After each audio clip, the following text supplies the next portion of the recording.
Catch 'em all.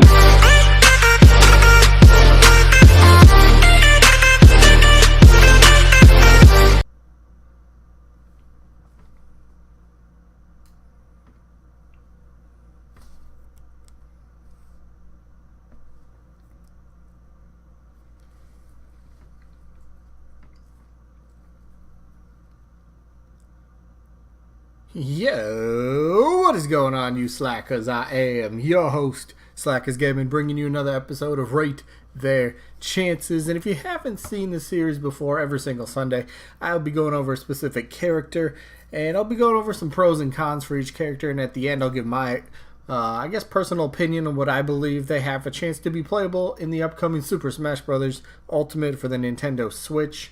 So I guess with that out of the way, let's jump right into today's character. And today's character, as you can see on screen, is Mimikyu from the Pokemon franchise. Now, real quick, when I do a character, I like to kind of go over a few, categories, you could say. And the categories I like to kind of see if the character can check off are popularity, moveset, relevancy, stuff like that, to see if they make it easier for Sakurai and his team to kind of implement the character into the game for a playable character. So, and then I kind of break it down into what kind of playable character would they be. And by that I mean, what category would that be? Is it just first party? Would they make more sense as a WTF character, or a retro character, or a third party rep? Something like that. And in Mimikyu's case, it gets lumped in with the huge, just straight up first party characters that are battling it out to try to be a part of the new roster for Smash Ultimate. So, with that out of the way, Mimikyu is up right now. So, as always, we start with some pros. Got to start off on a good note, right? So, first up, pro.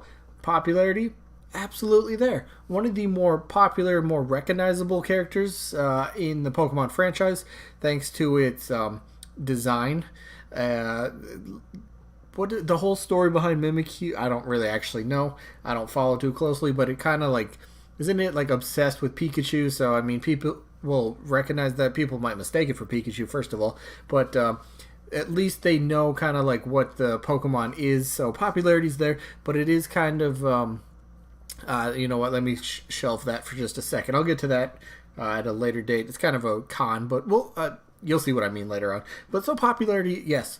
I think the box, I think you could check it. It's one of the more, recognizable characters for Generation 7. Easily up there with, Decidueye or Lycanroc, maybe the legendaries, maybe some of the Ultra Beast, definitely up there. So, and I think it plays a pretty big role, isn't it, on Team Rocket's team in the anime? I think so.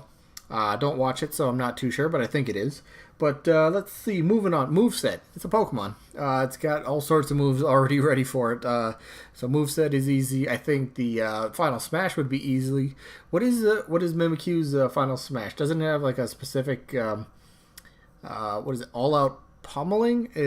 Am I right about that? Again, I don't know. But whatever its specific Final Smash is, I think that is super easy to make into a Final Smash. So, whatever. Moveset is just easy. Check that box. Let's get that going. Boom. Done. And another thing for Mimikyu, but this is kind of in terms of every single Pokemon, I would say. Pokemon as a series always gets a new rep in Smash Bros. I mean, just, we could start at 64, but I can't really count it because it was a starting game. But move to Melee. Melee got Pichu and Mewtwo. Move on to Brawl, which got Lucario and Pokemon Trainer. Then move to the Wii U and 3DS. You could say Charizard, but it wasn't really a brand new character. But we did get Greninja for sure. So moving on to Ultimate, I think it's pretty likely that Pokemon does get a new rep in the series. But where would that rep come from is another thing that you want to, you could take into question. So with that kind of out of the way, let's go to the cons here. So, back to what I was saying about popularity with Mimikyu for Pokemon. Now, yes, it is one of the more recognizable Pokemon from Gen 7, like I said, but it is, if you take, we'll just say Sakurai and his team are looking at Gen 7, the most current generation of Pokemon. and they're going to pick something from Gen 7. Is Mimikyu the one that stands out the most? That could be the most unique? Perhaps. It would make for the first ghost kind of fighting character for Pokemon. So that would be a little bit unique and I guess you could say interesting. But what I'm trying to get to with the popularity is it's fighting with a lot of others. I'd say Decidueye is a big one that a lot of people are expecting. Lycanroc has been getting some sort of little bit of buzz about Lycanroc because I think Lycanroc is on Ash's team, I believe, and it does have 3 different forms of its evolution, so you could kind of incorporate that into, I guess that'd be Lycanroc's moveset, but, Lycanroc, Decidueye, like I said, maybe even some of the Ultra Beasts could maybe make sense. Am I pronouncing this right? Buzzwole? That one, the giant mosquito-looking thing. You could say that one would probably be maybe the most likely. Nihilego, maybe something like that, An Ultra Beast has to be in contention, I would say, to be considered for a playable spot on Smash Ultimate. So Mimikyu is fighting with a lot, at least from Gen 7 wise. So I gotta count that as kind of a con. It's not like a clear cut favorite. Is I guess Decidueye, a lot of people would say, if they do take from Gen 7, that is. So that is. Got to put that as a con. And another thing I hear a lot of people when I try to bring up Mimikyu is people think Mimikyu would make a better just a Pokeball Pokemon. And we all know that Smash always has Pokeballs as items, and there's a ton of Pokemon in them. Mimikyu would probably make a pretty very decent Pokeball Pokemon, honestly. It could come out and, I don't know, Shadow Claw. So I don't know. It could easily be a Pokeball Pokemon. I could see that over maybe a playable character. But I think the only other con I want to bring up that I really hear is, does Mimikyu, or at least Gen 7, does that take precedence for Sakurai and his team, knowing that Gen 8 is in the works and is coming out in 2019? So do they hold off on the initial roster? Again, Sakurai doesn't like to think about DLC too far in advance, or really until the game is almost near complete at release date.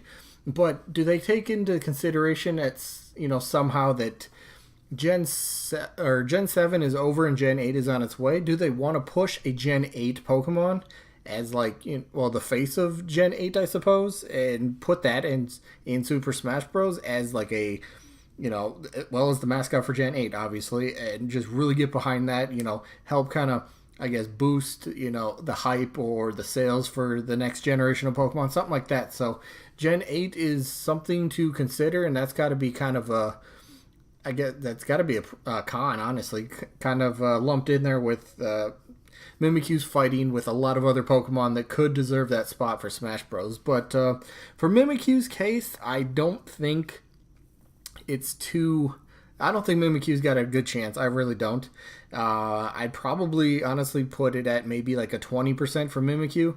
If it happens, I wouldn't be surprised, but I see this as, not that likely. So 20% is what I got Mimikyu at. I think there's too many other, I guess you could say, more popular or more requested characters for Gen 7 or potentially Gen 8. Maybe they go that route. Who knows? But 20% is what I got. So let me know what you guys think about Mimikyu. Would Mimikyu fit in as a playable character on the roster, or would Mimikyu make, I guess, maybe a better just Pokeball Pokemon? That'd be pretty interesting. But either way, let me know that stuff down in the comments. I will try to read and reply to as many as I can, because I always say I love talking about Smash stuff. So that is going to be it for this one. Again, 20% is what I give Mimikyu. Let me know what you guys think. And I guess that is going to wrap up today's episode. Hopefully you guys enjoyed this one as usual, and hopefully we catch you guys on the next one. Peace out, everybody.